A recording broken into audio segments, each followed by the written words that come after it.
তিনি খুব সহসা আমাদের মাঝে আসবেন।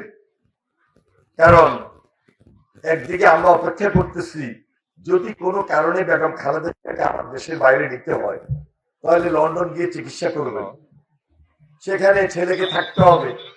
আর যদি বিদেশে নেওয়ার মতো পরিস্থিতি না হয় তাহলে তারেক রহমান খুব দ্রুত চলে আসবেন, হয়তোবা এই 2-4-10 দিনের মধ্যেই উনি চলে আসবেন দেশ। এবারের ভোটটা কঠিন, একটা অদৃশ্য শক্তির বিরুদ্ধে ভোট।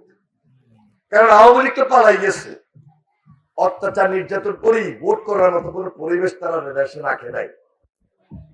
তাহলে দেশে তো ভোট হবে, অনেক রাজনৈতিক দল ভোট করবে, তারা কি বলছে? আর বিএনপি কিভাবে ওই যে জিয়ার মতো, ওই যে খালেদা জিয়ার মতো আগামী দিনে তারেক রহমানের নেতৃত্বে, আলী চৌধুরীর নেতৃত্বে আপনাদের পাশে থাকি কাজটা করবে, এই কথাগুলো মা বোনদেরকে পাশাপাশি সামনাসামনি বুঝিয়ে দেন।